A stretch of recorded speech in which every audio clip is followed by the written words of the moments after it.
Olá, pessoal do sexto ano, bom dia. Bom, como essa aula sempre vai ao ar a partir das 7 da manhã, eu costumo deixar um bom dia para vocês, né? Apesar de não saber o horário que vocês assistem essa videoaula. Enfim, nós vamos começar a nossa aula de número 32 de língua inglesa, né? Com a Unit Who is Ringing the Bell, quarto bimestre. A aula de hoje será uma revisão para vocês de todos esses conteúdos aí que nós vimos ao longo dessas últimas semanas, tá? Então, vamos conferir. Vou começar fazendo uma revisão com vocês sobre o uso de um tempo verbal importante que vocês estão aprendendo agora, que é o present continuous, né? Considerado um tempo progressivo aí da língua inglesa, né? Um presente contínuo. Tempo progressivo, né? É o tempo verbal usado para falar sobre coisas que estão ocorrendo no momento da fala. Lembrando que gramaticalmente é marcado pelo uso do verbo to be present, né? Que é when, with e are, e também pela terminação ing nos verbos principais. O que seria verbos principais, né? O verbo responsável pela ação, tá? Pela ação que está ocorrendo no momento em que se fala. Lembrando que quando a gente fala de tempo progressivo, né? Tempo composto, é justamente por isso, porque na composição das frases temos que usar o verbo to be, temos que usar a terminação ing, né? E usar verbos que tem sentido falar sobre ações contínuas, tá?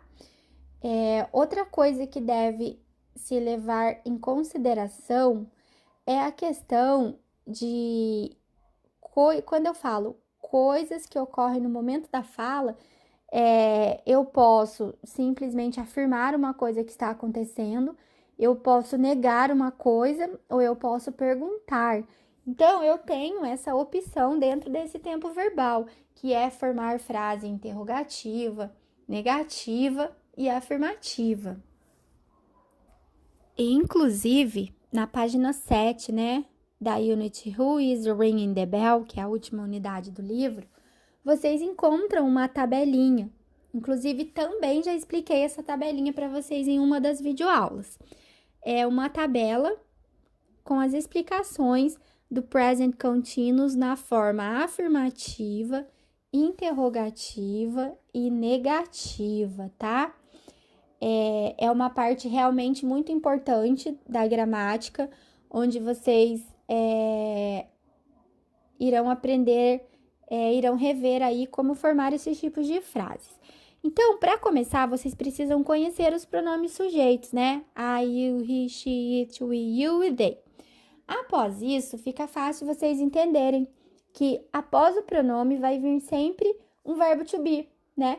E mesmo que não seja um pronome, seja um nome, por exemplo, é só vocês lembrarem que tem que colocar o to be correspondente àquela pessoa, né? Por exemplo, quando eu falo eu e você, nós, então o verbo to be are, né?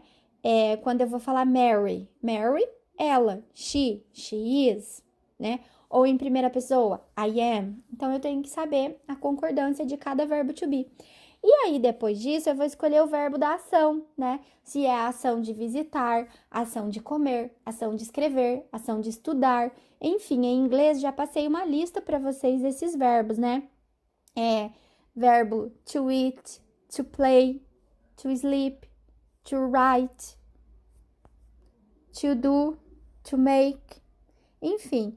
E aí, vocês escolhem o verbo da ação que vocês querem falar e acrescentam o ing, porque senão fica sem sentido, né?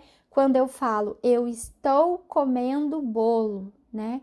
I am eating a cake, tá? Tem que estar na ordem aí correta. E aí tem também a forma negativa. A forma negativa, apenas acrescentamos o not, né? I am not, you are not, he is not, she is not, enfim, até chegar lá no final dos pronomes. E coloca o mesmo verbo que você escolheu, você só vai negar a ação. Por exemplo, eu não estou comendo bolo. I am not eating a cake, tá? E aí, se você quiser fazer uma pergunta, você joga o verbo to be pro início da frase, né? Are you eating a cake? Você está comendo bolo? Simples assim. Lembrando só que na forma negativa você pode abreviar, tá? O is not fica isn't, o are not fica aren't. E na forma interrogativa, não esquecer do ponto de interrogação. Em si, falando de modo geral, o present continuous é um tempo composto, mas ele é muito simples. Se vocês conhecerem a ordem correta do pronome com o to be e a tradução, o significado do verbo que vocês querem falar da ação, basta colocar o ing. Aí entra também aquelas regrinhas que eu expliquei nessas últimas aulas, onde alguns verbos, como make, por exemplo, perde o e, acrescenta o ing. Verbos como study, play, eles não mudam nada, apenas ganham o acréscimo do ing, né? Verbos com CVC no final, consoante, vogal, consoante, você vai dobrar a última consoante e acrescentar o ing, como é o caso do running, tá? Então, tudo isso já foi explicado para vocês. Na aula de hoje, eu estou apenas fazendo uma revisão geral desse tempo verbal. Tanto que nós temos aqui uma revisão de exemplos, tá? Da forma afirmativa. I am drinking orange juice. You are making a chocolate cake. She is playing volleyball with her cousin. The baby is playing in the yard now. We are studying English together. Traduzindo respectivamente, fica: eu estou tomando suco de laranja. Você está fazendo um bolo de chocolate. Ela está jogando vôlei com sua prima. O bebê está brincando no quintal agora. Nós estamos estudando inglês juntos. Observem os verbos drinking, making, playing, studying, né? Todos com ing, com a terminação ing, porque são considerados os verbos principais das frases. Por outro lado, a presença do to be na parte do I am, you are, she is, the baby is, we are.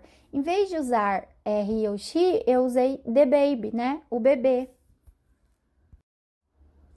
Aqui eu tenho os mesmos exemplos, porém na forma negativa, onde eu posso dizer I'm not drinking orange juice ou I am not drinking orange juice, né? Eu posso abreviar o I com am, que fica I'm, mas eu não posso abreviar o am com not, tá? Não é da gramática formal, né? Não é da fala formal abreviar o am com o not. You are not making a chocolate cake ou you aren't, né? Abreviando. She is not playing volleyball with her cousin ou she isn't, abreviando is com not. The baby is not playing in the yard now ou the baby isn't playing in the yard now. We are not studying English together. We aren't studying English together, né? Os mesmos exemplos. Aqui, eu esqueci de mencionar para vocês que eu usei o now, né? Aquela palavrinha que eu disse para vocês que dá a ideia aí de agora, né? No ato que está acontecendo agora.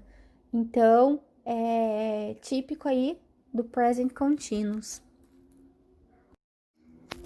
E temos também os mesmos exemplos agora na forma interrogativa, tá?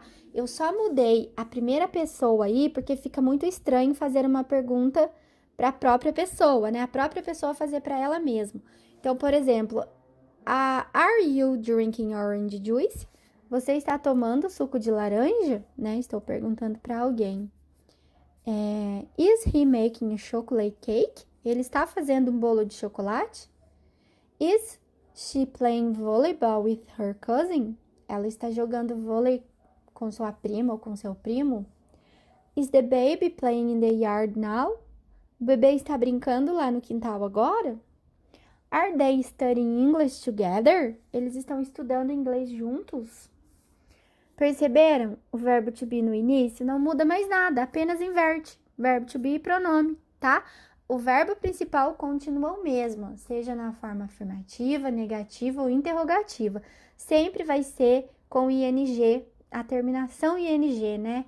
Drinking, making, playing, watching, studying, enfim. Todos eles no present continuous têm que colocar a terminação ing, porque são os verbos principais da frase. E lembrem-se, vocês também podem usar palavras que indiquem o que está acontecendo no momento em que se fala, tá? Nesse caso, é o que eu já expliquei para vocês do uso das palavrinhas right now, now e at the moment. São 3 palavras que dão ideia do que está, de coisas que estão ocorrendo no momento da fala, né? Nesse momento, agora, né? Então, você pode acrescentá-las nas frases, né? Como eu fiz os exemplos agora há pouco, vocês podem acrescentar essas palavrinhas. Como eu disse, the baby is playing in the yard right now, ou at this moment, ou now. Uma outra coisa muito importante que eu quero destacar para vocês, apesar de estar mais recente, né? Na aula de número 31 eu falei um pouco desse verbo, é a questão do verbo wear, né? Que significa, entre outras coisas, usar, vestir ou calçar. Isto significa que podemos usar o mesmo verbo quando estamos nos referindo a roupas, cores, perfumes, joias, acessórios, calçados, barba, cabelo, óculos e etc. Veja alguns exemplos de palavras que frequentemente são usadas com wear. She is wearing black shoes and red t-shirt. Ela está usando sapatos pretos e camiseta vermelha. My brother is wearing braces and glasses now. Meu irmão está usando aparelho e óculos agora. Também tem uma outra coisa relevante referente a esse verbo, pessoal, é que wear também pode significar gastar, ficar velho, né?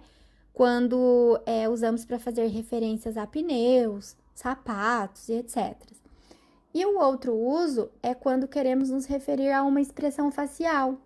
Então, mais aqui para vocês saberem mesmo, né? Que pode aparecer alguma frase, em algum lugar vocês podem ouvir ou ler, né? Frases usando o verbo wear nesses contextos. Então, para vocês saberem que tem essa possibilidade também. E para finalizar essa aula de número 32, né, que foi aí uma revisão geral, eu deixei aqui 2 exercícios de tarefa. Nessa semana vocês irão fazer no caderno, tá? O exercício 1 para escrever 7 frases usando present continuous tense, tá? Para praticar bastante aí. E o exercício de número 2, escrever 2 frases usando o verbo to wear mais closer's vocabulary. Como vocês sabem, no word work do nosso livro tem o vocabulário de peças de roupas, né? E aí vocês vão fazer essas frases também.